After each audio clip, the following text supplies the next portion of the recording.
Good evening, everybody. We are so happy to be back again tonight. Today we have our guest Kindra Riva with us tonight. Uh, she's been uh, actively involved in advocating for children, for moms and dads. Basically, you know, almost every single person that comes on the show uh, is somehow involved in advocating for equal shared parenting because we believe that that's the right way to go and that's what's in the best interest of children. We also have with us tonight Bill again as well. Bill is always with me on the podcast, and so Bill, thanks for the time this evening. And Kendra, once again, thank you for taking the time to join us tonight. Thank you Um, very much for having me. I appreciate it. I know you've been quite involved uh, on the grounds advocating for children, uh, for moms, for dads, basically to have both parents actively involved in a child's life. Uh, I've been following some of your work, and I'm quite impressed with what you're doing. Um, Obviously, a lot of men um, are on the disadvantaged side, and to find people like you basically speaking for us, it's just honorable. Um, but you know, I just would want to understand from you um, the motivation behind your work because you're actively involved. You are actively, advocating for us. What is your story? What is behind it? What's the motivation behind your work? Sure. Yeah. I can explain a little bit behind that. And again, thank you, Ben and Bill, for having me on. It's an honor. I think the big thing is educating everybody, and you guys are doing that. So kudos to you for doing that. I think talking, telling our stories is important because a lot of people didn't do that before. And or when they started talking, people thought we were crazy because there has to be something wrong with their story and something wrong on why their kids don't want to come around, right? And that's not true. So I just want to say kudos to you guys for reaching out and making this happen. Thank you. Thank you. Thank you. Yeah. Um, I think so. My story started about 4 years ago when I separated from my ex. Not my choice, but I did I did do the filing. So at that point, he was upset, became upset, and everything then from that point on was more doing things to hurt me. Mm, And so one of the things that we find out is the kids are used as pawns, right? They're used to play the game. And so I got caught in that. Didn't know exactly what was going on at the beginning, and then started to do a lot of reading, a lot of listening to podcasts, and learning that what he was doing was a psychological or mental change in the kids to almost make them afraid of me, make them not feel that they had fun with me, or if they did have fun, somehow turn that around, that it wasn't fun at my house. And eventually I got to the point where I'm not seeing the kids. They've blocked me. They're not hearing from me. We're not talking. And my kids are now 15 and 11. So I have two boys. And before this, I was PTO mom. I was involved in school. I also had a job. I ran Cub Scouts. I had them in horse camp. I had them in football, right? I mean, our typical stories are probably the same, right? We were a very involved parent. That's where I was. And when we separated, it then became, oh, she's the bad parent. And they have to almost choose one parent over the other, which is not true in a divorce. You don't have to choose. Nor did I know when I got divorced, I was choosing to divorce my kids because that's really what it feels like. And the pain, the agony, I mean, I've gone through um, just so much as far as trying to cope on not being with my kids and the struggles that I would see when I was with them for a little while and I would see them and then how they would act to me or how they would react, I guess, to things. And it just I had to do a lot of reading and understanding. So I understood better on how to act with them. However, right now, because they are with their father, um, they they're kind of stuck, and I have to understand that they have to survive in that environment, and that's where I'm letting them. I guess a lot of people don't see it this way. You guys probably understand when I say this, but I feel like I'm being a better parent by letting them just live in the environment they're in, because every time they came back to me and then would go back into that environment, it would hurt them more. Mm. So at this point, it's just better for me to stay involved in their life as little as possible, I think. That's so sad to hear. I mean, It um, is. It is systematic of how this process goes and develops. Mhm. It's it, that's how that's what it's meant to do. It's meant to remove a parent from a child's life, Yep. and that's more damaging than having you there. Yes. Yes, but it hurt worse for me to see. I'll just use my youngest son as an example, because it hurt worse for me to see when he would come spend time with me, that then he would get in the car with me and cry and say, "Well, they're going to go do something really fun today while I'm with you. So, I don't know if I want to go with you, mom." I'm like, "That's okay." I mean, there was times he would come up to my car and say, "I don't want to go today." I said, "That's okay." I said, "But I'll be here next time. And if you want to go next time, that's okay." Um, there was times that they used uh, Christmas Christmas presents, withholding Christmas presents from him, because he chose not to call the other lady that entered in my ex's life mom. And so because he chose not to call her mom, they would hold Christmas presents over his head and say, "We're not going to give you Christmas." Um, there was times where, and I noticed it was a trend every time he had fun at my house. He Hmm. had a birthday party. We had friends over, swimming, animals there. We had a blast. He goes back to his dad's. I go to pick him up the next week when he's supposed to be with me, as we had a 50-50 agreement. Mhm. He comes out to the car and says, "I'm not coming." I said, "You're not coming? We're going on vacation to grandma and grandpa's house." And he said, "No, I can't come this time." And it's just because they go back to that house and they have to be drilled about, what did you do? Was your mom hurting you? Was there anything, that she said to you that you didn't like? Are you sure you're okay? Do you feel that you're okay? Well, all that is a mental struggle with the kids, and they start thinking, was I okay? Is mom okay? Maybe she was being mean, right? And it makes them question. And so they're not mad at you. They're not fearful of you, but because of the questions they're asked, they become that way. They think that is what happens then at the house, and they get confused, especially I Patty. call that the KGB interrogation, where they put the lights on them, set them at the table, and they grill them Mhm, over everything that took place, and they're displeased about everything that they show that was good. mhm, So they condition them to make everything sound terrible, so mhm. that this interrogation ends, and then they get praised for being so good and reporting back to them. yeah. One of the things that I've had several attorneys actually do depositions with my children. And one of the things they said, they're like, "Well, do you have fun at mom's house?" "Well, yeah." "Well, then why don't you want to go there? Why do you stay with dad?" "Well, it's just easier."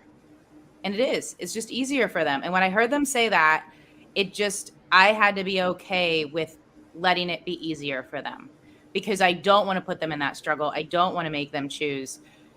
They know I'll always be there. I mean, at one point, my youngest came to my house and said, um, "Dad's not taking care of himself. He passed out in a store. He's not taking care of himself. He's not eating because he's upset because of a girl.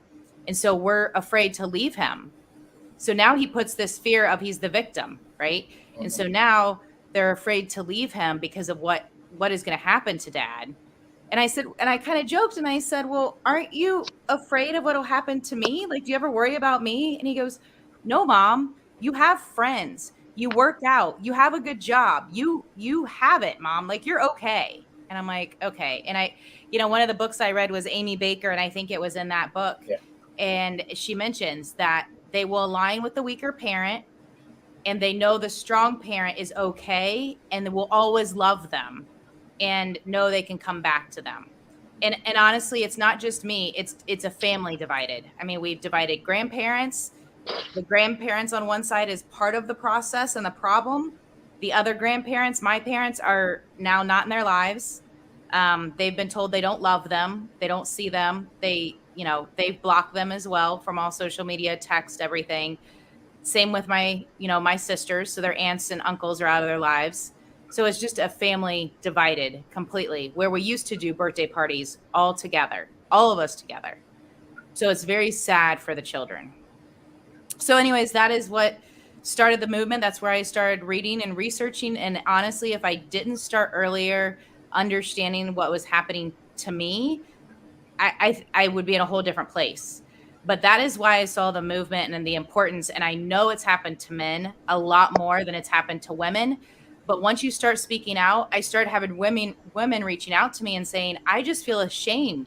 I can't talk about it. How do you explain that a mom, is just out of their lives and they've chosen to go live with dad, or you've lost custody or whatever, might happen, because the manipulation can go past, just the children. Manipulation can go to the therapist. They can manipulate the court system, right? You guys know this. So, um, it's happening more than what we know. And I think the problem is I've started down the path to help change the law here in Ohio, but I also think there's a psychological piece to this. And I don't think anybody's figured that out.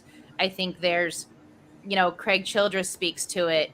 Amy Baker speaks to it. But if you don't have those professionals that you paid for in your court system, and you don't have the supporting judges that understand it, you're getting nowhere.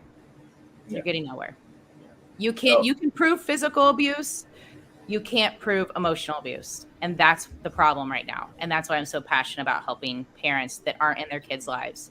And Mhm. I look at it differently, and I tell people, if if you look at somebody that's gotten a divorce, don't assume that they chose to step away from the kids, because you don't know what the story is.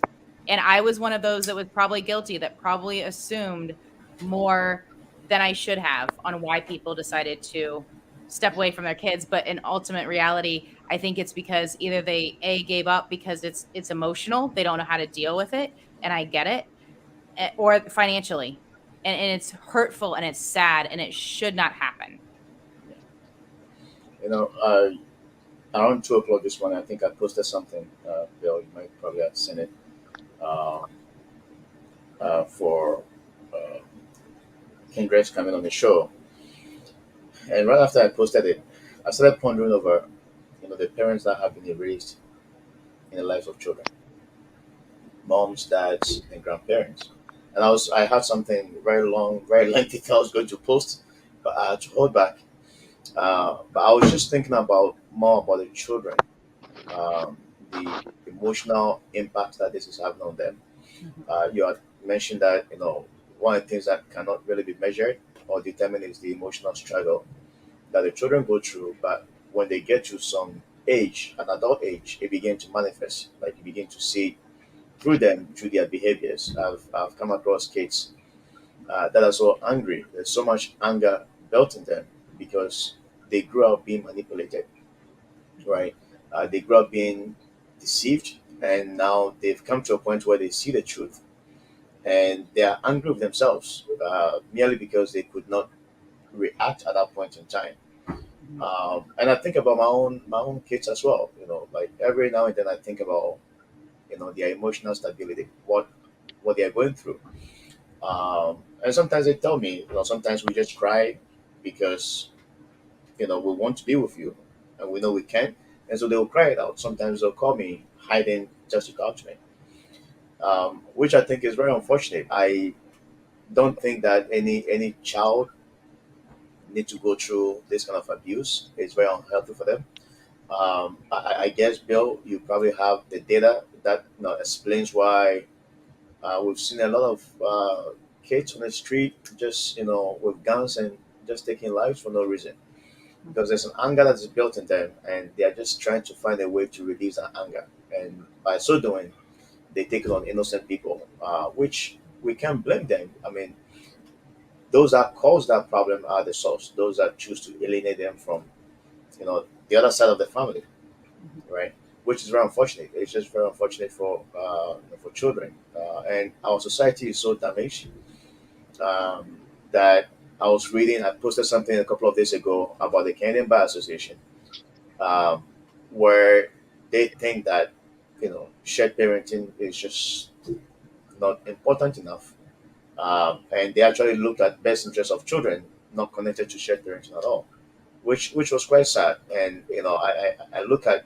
what I read, I'm like, okay, these people are just looking at their pockets, Mhm. right?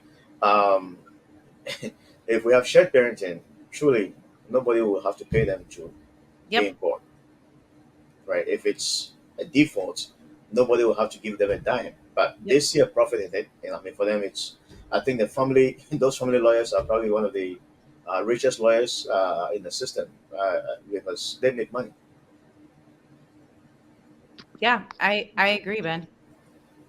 I'd like to step in here about now, Kindra. You said that the physical abuse can be recognized and the psychological emotional abuse can't be recognized, and that's true and it's not true.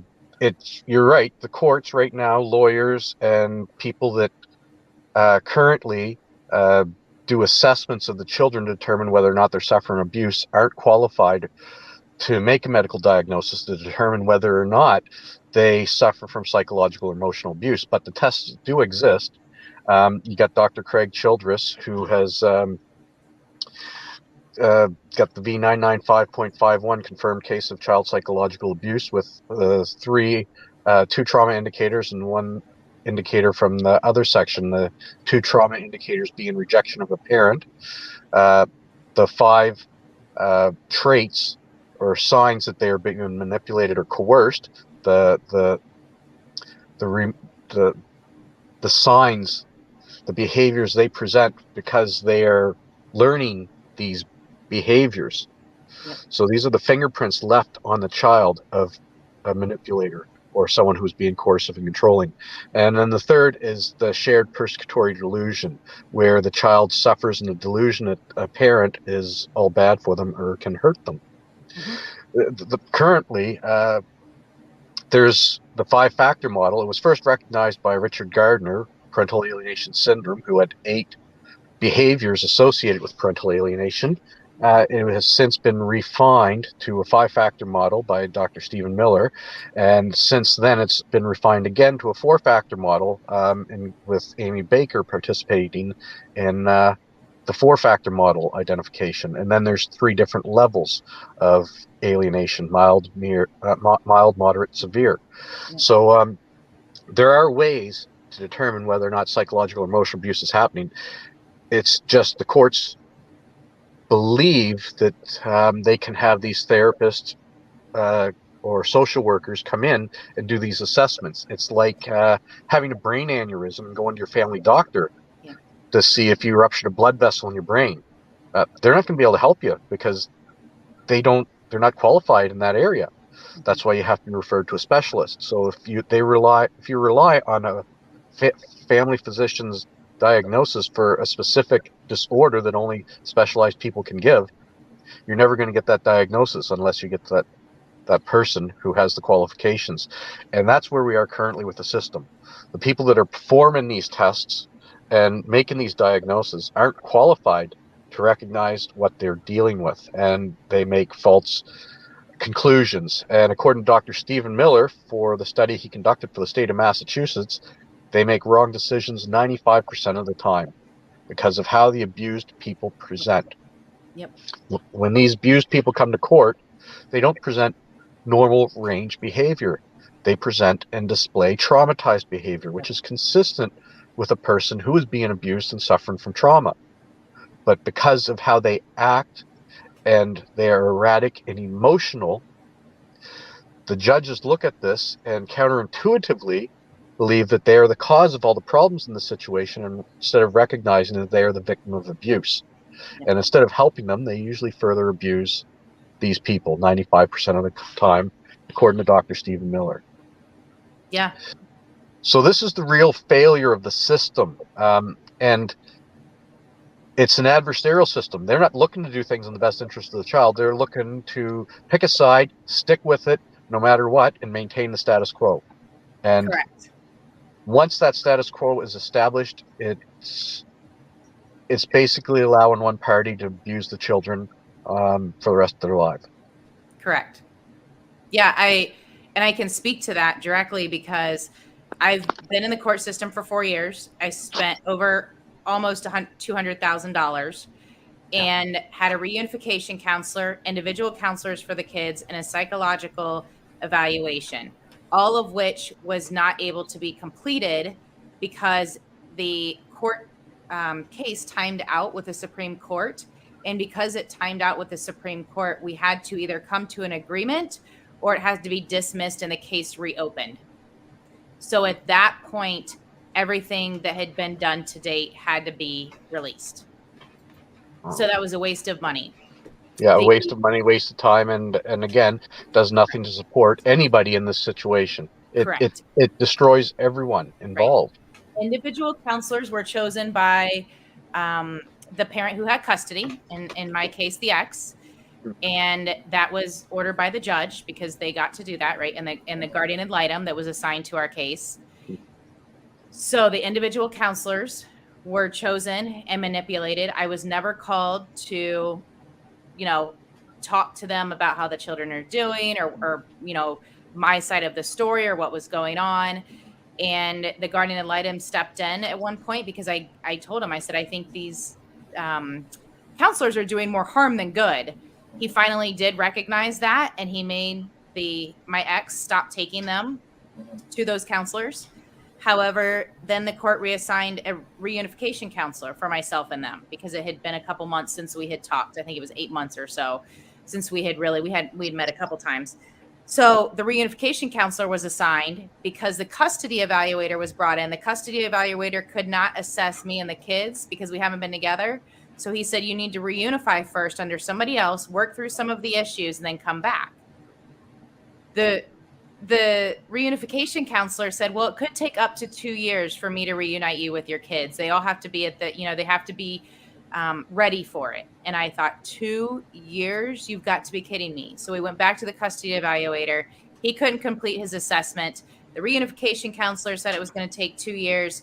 And the court system said, well, it's timing out. So we either need to come to an agreement, and their proposal and my counsel that I had hired at the time that I spent $90,000 with, instead of getting me custody, their recommendation was dismiss the case so that it doesn't look bad to the judge and the local court system, dismiss the case, reopen it, and start fighting your case again, but take a year break. The guardian had said, oh, I think she needs a year break from the kids. And that was where we had left things. I did at that point let my attorney go, and I went pro se, which means I'm representing myself.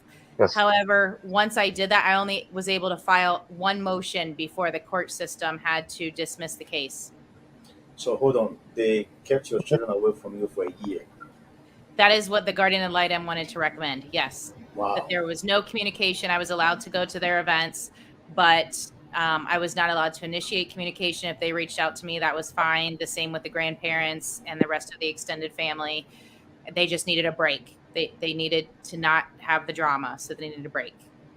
Like, Bill, I don't understand how a parent will be asked to take a break from their own children. Right. Like, it makes no sense. It just, I mean, sometimes when they are drawing this conclusion, I've had to ask somebody, would you do that to your own child? Right. Or if you're asked to do that to your child, would you walk away from your child for that period of time? I've got an answer for you, Ben. Go ahead. I've got an answer for you because I had the same problem. It's crazy. Anyone else who does not suffer from a personality disorder is not going to understand this. And it's difficult for them to recognize it's, what you're saying, that a parent is deliberately harming their child. And they don't understand it because they don't do it. Because they don't do it, they have no ability to relate to it. So if they can't relate to it, it doesn't seem real to them. Mm-hmm.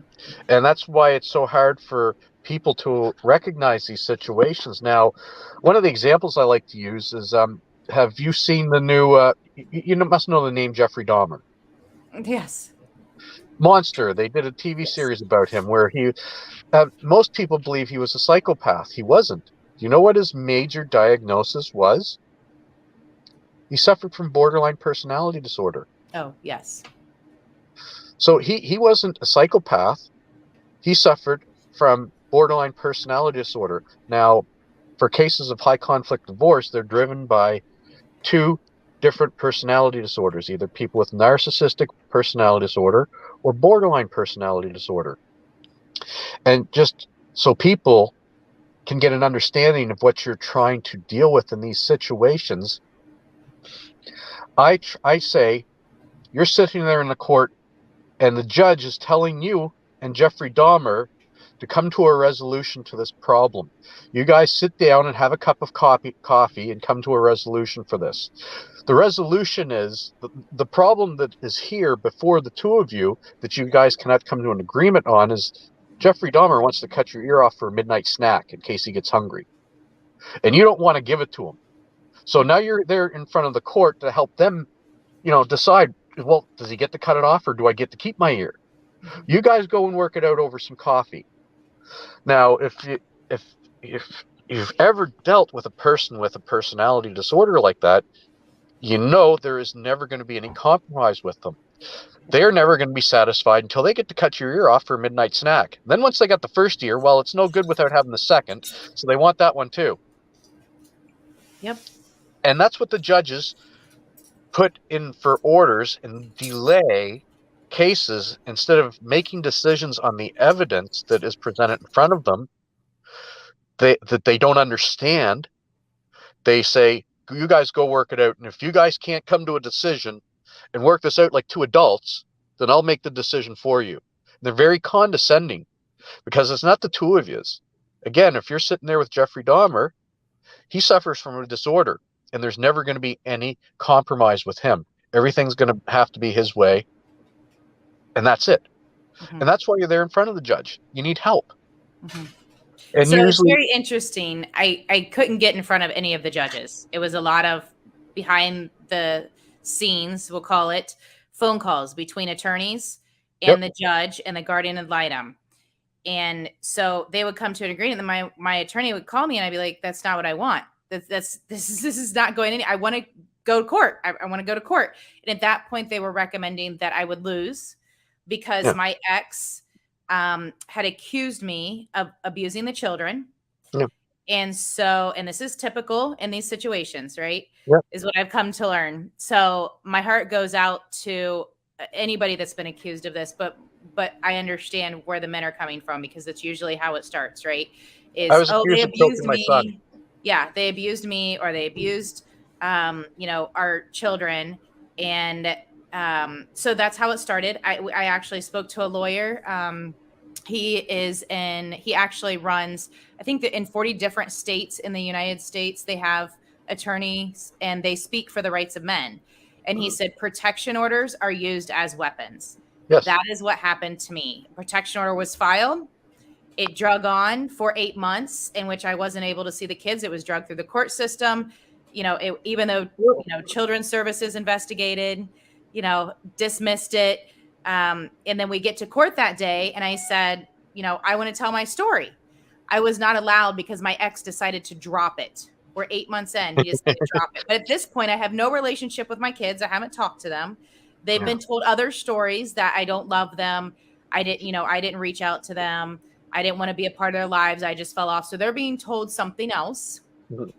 I did see my children then, and my youngest just started crying and said, I pray for you every night, Mom. I look to the stars and I pray, and I don't understand why I can't see you. And it broke my heart. And then my oldest was mad. He had already gone into that anger. And so he was already mad. And he wanted me to apologize. And so there was a lot of things that we worked through at that point. The court system then assigned somebody for supervised visits to try to get me to realign with my kids. The supervisor was my ex-father-in-law. So that went well. I'm sure you guys can imagine that went super well. We go back to court. we worked through with my youngest. My oldest was the one who um, claimed that I had hurt him, but I really was taking away his phone as punishing him. So they talked to him in a deposition, and they were asking him, "Well, if Dad took away your phone, would you hit him or hurt him?" He goes, "Yeah, they shouldn't take away my phone unless I determine it's okay for them to take away my phone as a punishment." So he's very defiant as a child. And so fast forward a couple of years, um, now we're looking at a divorce. So we get the divorce. A month after the divorce, he brings up the charges again, this time criminal, and he wants to try to get me for criminal charges on abusing the kids. It took me a year to fight that. And I did, no problem. 1 week before trial, we had depositions with them, and the judge and the prosecutor threw it out after they heard their depositions because the stories did not match up. You could tell the kids were being coerced, coached on what to say. And then when they got to my ex and what his story was completely different, made up of lies, did not have proof. Went from a few bruises to now she broke his arm, and they said, well, where's the proof in that? Where's the doctor? Where's the surgery? Right. So we went through all of that. He couldn't prove it. So the case was dismissed. But by that point, because the court systems think that I physically abused them, even though it was never proven, it is now hanging over my head. And even though it's harder to prove emotional abuse, the reunification counselor thought it would be best if my ex and I could show that we worked together in front of the kids. So that was what her hang up was in the reunification. And I said, you know what? I have been emotionally abused by him. And so I met with him once in the same room, but I did not like the demeanor I was. My arms were crossed. I was reserved. I went into a state of anxiety. Yeah. And I said, I will not do another session with him. I said, if you want to put us together, she wanted to do equine therapy. That's fine. Put us together on a horse with the kids, all of us together. I can fake it. I can get in the car and I can cry and have my breakdown afterwards. But do not put me in a room and expect me to work things out. To your point, Bill, with someone who has a borderline personality disorder and, has accused me of everything and taken me through everything. And I've proven, myself. But when you're dealing with somebody like that, the stress and anxiety they put you through is crazy. So for the reunification counselor to require that of me to get along with my ex before reunifying with the boys was absurd.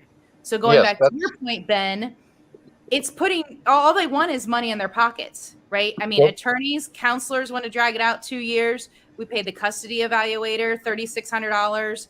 Everybody just wants money in their pocket. And then when you dismiss the case and you reopen the case, you now have to repay the guardian ad litem to hire him back on the case. So now we got another $1,000 out of our pocket to do that.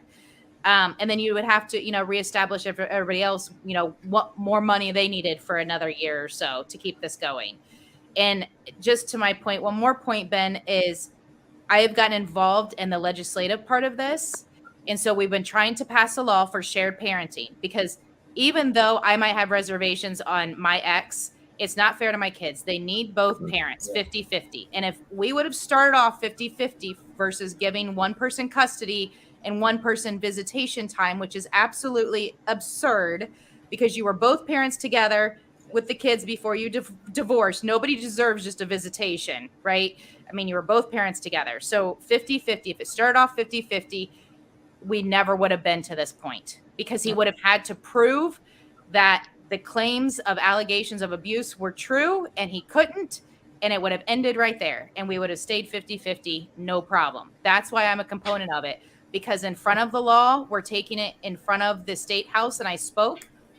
The people that are against the bill being passed for 50-50 with no child support is the Bar Association. Feminists also here in Canada, extreme feminists who are not looking for equality, but looking to maintain the like in Canada, if a child is in a single parent household, 86% of the time that single parent is the mother. 6% of the time it is the father. So they're still trying to maintain that inequality of custody and access here in Canada by fighting against shared parenting legislation. Mm-hmm. But when you go down to these feminist groups, and you ask them this question whether they grew up with both of their parents in the house, Mm-hmm. their answer will always be yes. Yeah. Somehow they find. I mean, they've taken this whole feminist movement to a different level where it's not about family anymore because Bill, um, growing up, you see, like, what I saw was more of the moms and the dads working together in a home. I saw a family that was united, that was very, very solid. And now, there's this rise of this feminist movement that basically says, no, it's not about equality anymore. Equality in the workplace, I understand that. I know there's a gap there that needs to be filled. But when it comes to family, I think it should be a no-go zone Mm-hmm. for them, right? It should be a no-go because you are literally destroying a family. You are destroying children. You are destroying both of the parents. I mean, I'm listening to what Kendra had to go through, and it's. I mean, for a lot of the guys that are watching us, it's not just men that go through this. There are women also that are going through the same thing. It's just very unfair. And like you and Bill, I've also been accused. Like, I've been accused of waving a gun and threatening to hurt my children in my house. And Yep. I've had the tactical team raid my house, break everything down, searching for a gun, and they found nothing. Eventually, when they looked at her story, they looked at everything that she said, plus what she filed in court. It was completely two different stories. And I had the right to charge her, Mm-hmm. but I had to think twice. She's the mother of my children, Mm-hmm. and I cannot explain to my children that I have put their mother behind bars. And so I had to pull back and think twice. But I mean, people can be so wicked, Mm-hmm. right? You live in the same household, everything was fine. You decide to move out, and then that person is now a demon. Like, it's Yep. just, if it's not a mental health issue, Bill, I don't know what else it is. Yeah. Well, it really is. Jordan Peterson, he says it's okay for parents to fight, and it's okay for children to witness parents fight. What's really important is they see how the parents resolve these conflicts and these fights so that they can learn to do that in their lives. And as you see with society today, that the divorce rates are so high, parents will fight, children see their parents fight, and instead of resolving the conflict, they walk away. They dissolve the marriage, they fight, and this is becoming the pattern, which is what is leading to a decrease in the number of marriages and an increase in the number of divorces. Um, and also, the courts are being overwhelmed because the people growing up in this dysfunction and unable to resolve conflict Mhm. are the ones going to court and continuing this because they grew up and that's what they saw Mm-hmm. and they believe that's how families interact now and that's how you resolve these issues as you go to courts. You throw all your money at it and you waste all your resources and it destroys everybody, Yep. destroys everyone involved. I mean, it's very Yes. costly. It's so costly. I spent, Bill knows much of my story, but 7+ years in the courts. Wow. And imagine being in the court for 7 years, how much money you spend. That money can literally go into the children's education fund, Yes. right? Yes. But it's going into somebody's pocket just because they are just having fun to see both parents just going at each other and Yep. then see the children just grow up, hurting that Mm-hmm. they can't have both of their parents Mm-hmm. agreeing, you know, on what is best for them. Mm-hmm. And it's very sad. It's just very, very unfortunate. Very It unfortunate. is. It is. And, you know, I think some people might look and say, why would you spend all that money in court? What, why don't you just walk away? And it's hard to make that It's hard decision. experience, yeah. It is hard to say, okay, look, I'm going to fight a different way now. So it's not that you're giving up or you're not fighting. You're just going to fight a different way. You're going to approach it a little differently. So, but it's hard to walk away from that because you keep having hope that the next lawyer, the next thing, the next court date will get you right. what you need. And I hate to say it, but it's lost hope. And all that time that you're hoping for that, you're only being pulled further away from your kids because you're not Mm. seeing them during that time. And that's just so hard. And, what breaks my heart is I will help some people or mentor them on what to do, and they will make it further in their court system and their county than I make it, because their judge sees it. Their judge supports it. The Mm. judge stops it, immediately threatens the person that's doing the alienation and says, the next time that you don't make it to bring the kids to the visitation or whatever it might be, or you don't allow them to call or you block them, you're going to jail. And they will follow through on it. And in my case, the judge, as soon as I tell the attorneys what county I'm in, they're like, "Oh, they don't do anything. You're not going to get anywhere." But it's Wow. that hope we hang on to, and that's so sad. But as parents, we hope the next thing. We hope the next $1,000. We hope the next lawyer, and it's just very sad. But that's what we have. That's what we have. Well, we just want to protect our children. We want to Yeah. keep our children in our lives, and that's what we're fighting for. And we do anything for that, and they prey on that, Yep. and it's disgusting. And like you said, um, recognition of this process is paramount, because once you get into the false allegations and paperwork gets put on one side, again, this will influence the family courts, even though civil family courts are civil matters and criminal Yep. courts are where they deal with criminal matters such as peace bonds and recognizances. They're supposed to be dealt with in criminal court, not influence family court, because that's nothing to do with family matter. Yeah. It's nothing to do with whether or not you're a capable parent or you're a good parent. These are allegations of criminal offenses that require criteria to be satisfied for you to be found guilty. Mm-hmm. But you're right, they are being used as a tool to influence the courts. Now, like you said, you've counseled some people and helped them. I received a phone call from a friend of mine that lives on the other side of Canada, and he said his nephew got himself in trouble. He had kept his child away from the mother, and he was arrested. The RCMP issued him a summons under Section 282 of the Criminal Code to be charged for keeping a child in contravention of a court order. Now, while the RCMP issued him the summons, they weren't capable of doing so because the only person in the province that can allow someone to be charged under Section 282 in Canada is the Attorney General of that province. So the police issued this, and I told him what to do, how to get the records from the police to represent himself, because they showed up, said, "You're keeping the child from the mother. If you do it again, we'll come back tomorrow and arrest you." So they tried to scare him and threaten him, Sure. gave him a piece of paper and drove away. But because they gave him that piece of paper, he had evidence to show they didn't do their job, they didn't handle the situation properly, and he got a lot of documents uh, because he had made the same reports to the RCMP that his child was being kept from him repeatedly, and they did nothing about it. So the Mm-hmm. one time he keeps the child from the mother, they show up and threaten to arrest him and issue him a summons for a criminal charge with 10 years. Minimum 10 years under Section 282. So this is a serious criminal offense that has no statute of limitations. But I think the police can be very biased, Bill. They Yes. are. Very, very They biased.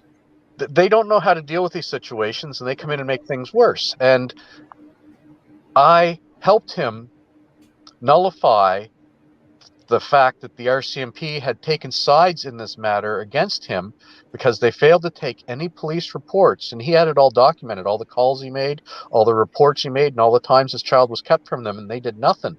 And the one time he did the exact same thing, that they showed up at his home and issued him a summons to appear in court. So he had evidence to show they were discriminatory and at, in enforcing their policies in the Criminal Code of Canada. Mm-hmm. And because of that, they provided him with a lot of information, started taking reports of everything that had happened, and were very diligent in documenting his complaints after that. So that when he did finally get to court a few months later, instead of facing 10 years in jail for keeping his child and possibly never losing custody of his child, the judge awarded him joint shared custody with final say because of all the documented evidence he had of the process Mm-hmm. that his ex had put him through, and it was Mm-hmm. malicious. Mm-hmm. Yeah, yeah. And I had the same experience, during the COVID, where one of my kids had the virus, and the mom also had the virus. Um, for many times you will withhold the children from coming, right? Yep. You go to the police station, lawyer tells you, okay, anytime this happens, you need to go file a report, so you have something on record. Yep. So I just followed that instruction, and then they come to me sick, and they are carrying the virus. I cannot, send them back with the same virus because I'm basically putting everybody else around them in harm's way. So I decided to keep the kids, and then she goes to the police station that I'm withholding the kids against a court order. So I basically told the police, okay, this is the situation. You want them to cross the border to the other side of town? I have no problem. But if anything happens, it's going to be on you. The police officer called me and said, no, you keep the children until they're healthy. Right? So there are some of them that Yep. are very human, right? And there are some that just, they just hear one side of the story and then they come after you really hard, which is very unfair. I mean, it's unfair for everybody when the story is just one sided and then they go after the other person. Mm-hmm. Because what happens is that the children, the sad thing about this is the children are watching, Yep. right? Uh, in that case, for example, they couldn't reach my phone, so they called my daughter on her phone. And I was very upset with the police officer. I'm like, why would you Right. call a 9 year old Right. Yes, for that's me to love the completely guy, inappropriate. That's Yeah. completely inappropriate. right? I was very upset with the officer. I said, you can't do this. Like, you Yep. just can't, it's just not acceptable, right? A police officer calling to talk to her dad. Like, what are you trying to create in her mind, Yeah. right? The Go police ahead, Joe. show up. The police show up and deal with these situations like everyone's a criminal, instead of recognizing these are civil matters and Mm-hmm. they need to deal with them as such.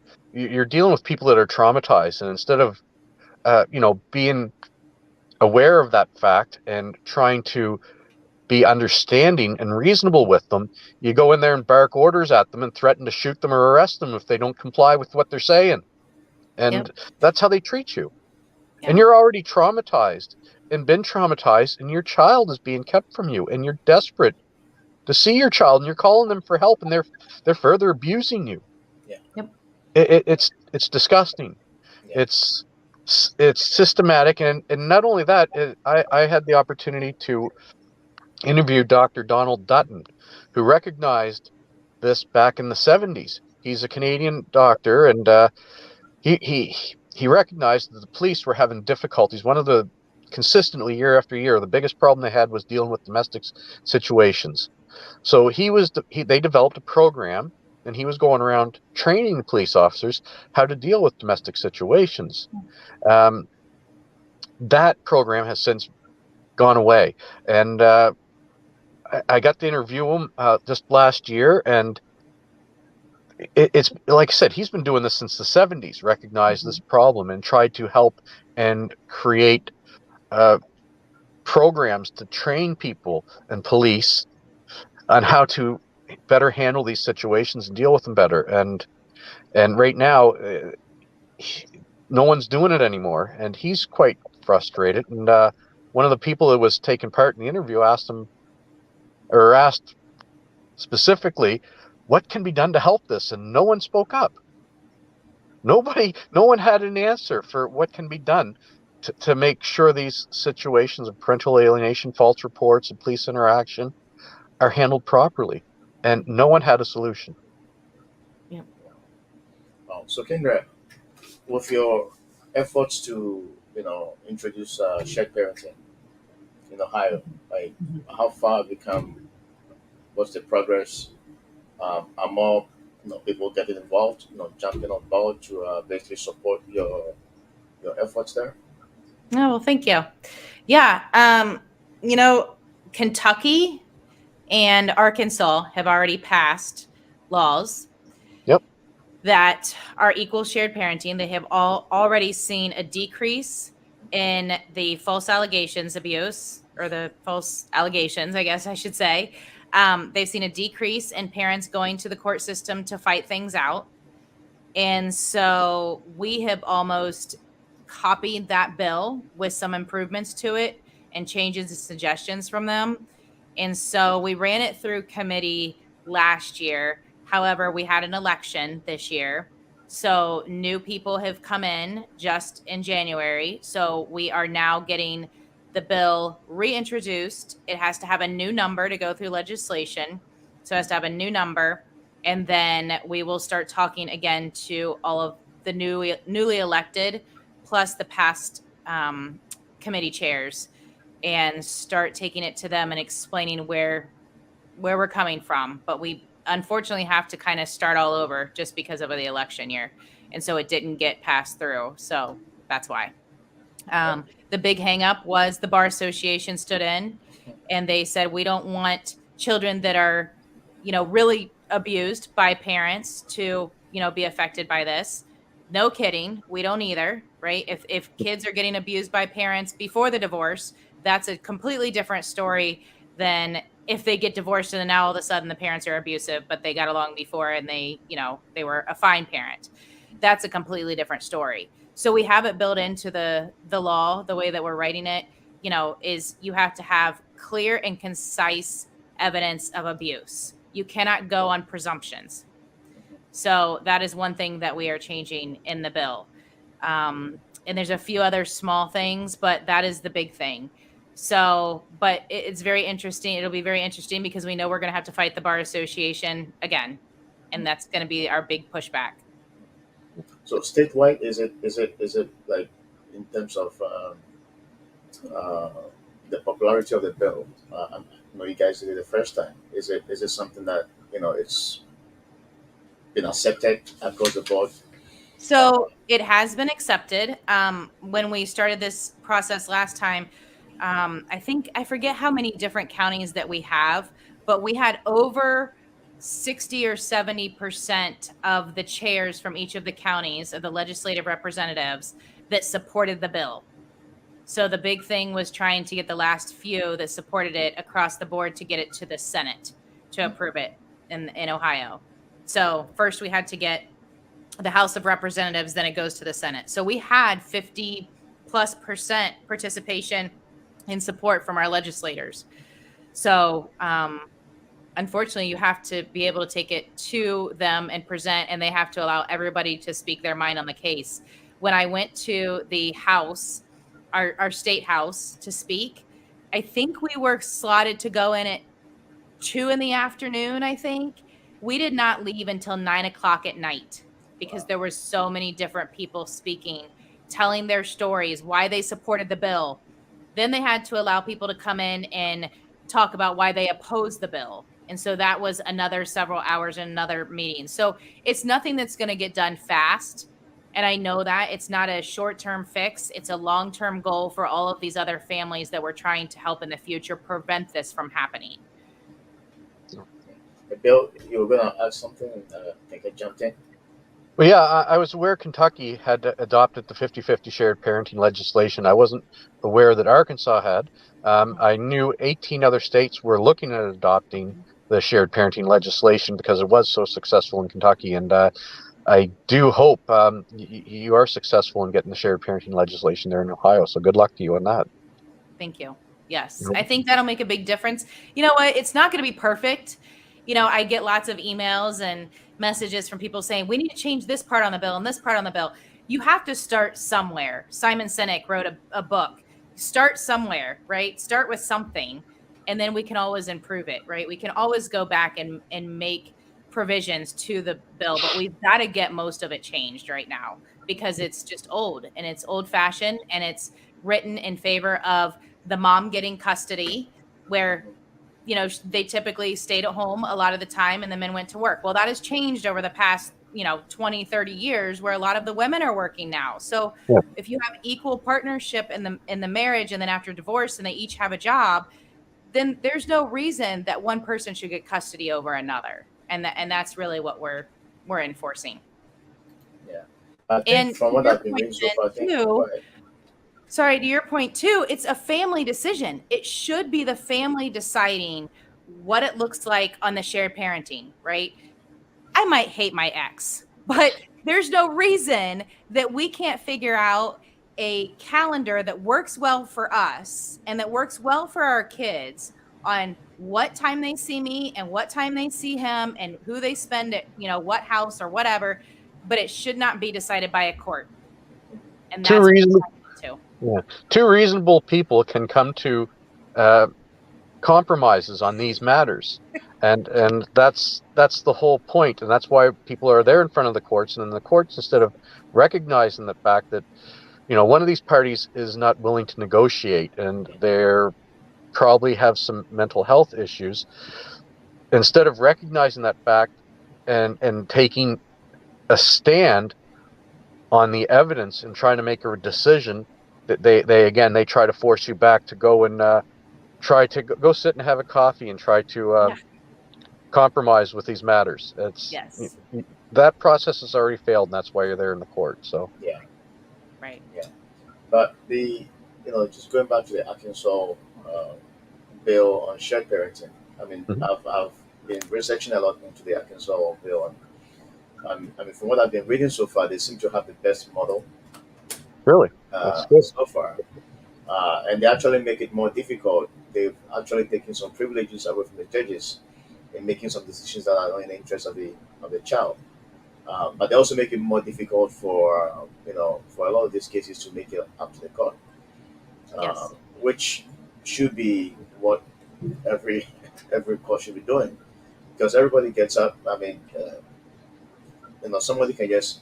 I always say this, that it's only in the family court that somebody can lie so much and get away with it, and they're supposed to be a place of justice, Yeah.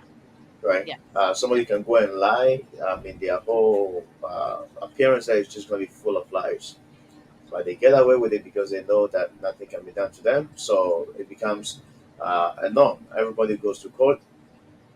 Those that want to play the system, they'll just lie, and most people just lie to get away, Mhm. right? And I'm sure, like you say, you've already experienced that where you just have to defend yourself in the lines, and Mhm. the judges don't do anything about it. They Mhm. don't hold people accountable.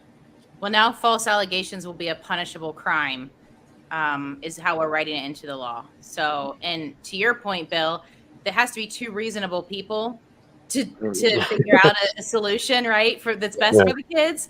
But I think right now the court system supports one person to not be reasonable and is supporting more of their mental health issues and separating because they're driving somebody to have custody. They're driving for this child support to be paid by somebody, right? They're because that's how they make money. That's how the attorneys make money. That's how the court makes money. That's how they stay in business, is to keep having this conflict rather than just having it from the very beginning. Sweden actually has a 50-50. yes, Um, Yeah, yeah, and it shared works, right? legislated shared Yeah, parenting. Yeah, they don't have any problems yeah, because they know if they get divorced, that's just part of it. They have to figure out how to make it work. It's, and I think that's the way we need to be. We need to look at them as a model. yeah, yeah. But I think a lot of countries are jumping. I think the Netherlands are also trying to do the same thing now. Yeah. They've been, it's on the table right now that they're discussing. So I think a lot of countries are beginning to acknowledge that shared parenting is what's in the best interest of children. It's just, It's, tell the truth, it's just common sense. yeah. Right? It's Yep. it's common sense, but common sense doesn't always prevail, right? Unfortunately, Right. but I mean, you can't tell a child that they can't see their mother or they can't see their their dad. It's just wrong. It's morally wrong. Yes. Children should not have to be forced to choose. Hmm.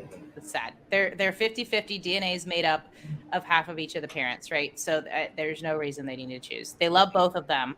Yeah. And I guess that goes to my point of where I'm struggling right now on contacting them or not. So I send them cards, I send them mementos, I send them pictures, I send them different things, I send them stuffed animals. I don't know if they're getting them or not. If they are getting them, is it making them feel guilty? Because I've heard both sides. So I'm struggling with the psychological part of it. Is it making them feel guilty because they can't go see that family and they know that family loves them, right? And they can't get out of it. So is it hurting them more? Is it, if I send those, is it bringing it up with the parent where they're, saying, well, they're trying to reach out to you, they're trying to, win your love back. Where if I just not contact them, for a little while, go to their large events, but maybe not contact them. I tried going to a football game and I stood off to the very side, right? My youngest son saw me and his older son, or my older son, was playing, and I went to watch and he saw me and he messaged me. He was sitting in between his father and the grandparents. And his message to me was, Mom, no, he didn't even say mom. He said, you don't need to be here. We have a new mom. You need to leave now. Fuck What? off. And I'm sorry now. Amy Baker and many other professionals refer to what you're doing, sending messages and little things like that, as trickle love. Mm, Um, you're still, you don't have any direct contact, but you're trying to let the children know that you're still thinking of them, yes. and that's called the trickle love method. And one of the things they say when you're in a position like that is you don't tell your children you love them whenever you see them, because that creates the anxiety for them that they feel they have to say it back, and they're already conditioned to not like you. All you can do is be supportive and be there for them, and let them know that, let them feel safe and secure, because like you said, if they know uh, love is unconditional from you, they're more likely to turn on you Mm, because they're not afraid of losing that love. yes. And that's part of why they turn on you, is because the other parent is using love, teaching them that it comes with conditions. So you have to do and say the right things, or I'm going to withhold affections from you, or you Yes. won't get to go to your sports, or you won't get to go to your friends, or you'll be grounded because you're not saying and doing the right things. And that's where the trickle love process, it's best to do something, because there was one girl who reunited with her parents, or whichever parent it was, after years. She had gone to university, and they just show up randomly and bring her groceries, Mm, because she was a single student, and she was going to school, and she used to, say horrible things to them. But when they did finally reconcile, they asked her, would you have rather us not brought you the groceries, or are you glad that we did? And she said, oh my God, yeah, I know, I was so happy that you did that. And so it's important to always let them know that that door is open, yes. because if you don't, they don't know the door is open, and they believe the lies they're being told. Right. And that is very true. And one of the things I did was the reunification counselor, when I told her, I said, if your stipulation is I have to, fix things with my ex for sessions before I see my kids, I said, have another session with my kids by themselves. And I said, I'm going to write a letter. And she was very cordial. And she said, I will read it to them. I said, but if it's my last communication with them, I want you to tell them some things. So I wrote a letter. I explained to them I love them no matter what. The door is always open when they are ready to come home, or come back, or have a relationship with me. And I had her read it to them. And I wanted her to do it because it was third party. She would see emotions with them. They would know it was coming from me, but they wouldn't have the influence they felt that they had to react a certain way with their Yeah. father in the room. And so that was one of the things that I did. And I did send Christmas cards this year. I did not say I miss you, because I know that that doesn't go well, because they aren't really allowed to miss you back, Yeah, right? it You know that you miss creates anxiety somebody, for them. right? Yeah. Creates anxiety. But I do try to send some things, but I don't want to send too much. I don't want to, and again, I don't know what's getting there. So I thought the best opportunity for me was, if they're not going to hear from me for a long time, was going through the reunification counselor. And she did read the letter. She did confirm, that she talked to them about it and they understood. And um, yeah, I'm really sorry for what you're going through, and it is a terrible process. And it is. thank you for coming on here and sharing your experiences here with us tonight. I really appreciate it. No Yeah. problem. My heart goes out to every one of you and for everybody else that's going through this, because it's tough. There are days I can't pick myself off the floor. There are days that are depression, right? There's days that we wake up and I just have anxiety for no reason. There's nightmares I have about my kids because I Yeah. have seen them in my dreams, and I wake up thinking, "Oh no, that was just a dream," right? It's not reality. It's tough, but I will tell people that you need to be happy. You need to show your kids that you are okay. They will follow you. They will find you on social media through here. They will watch you.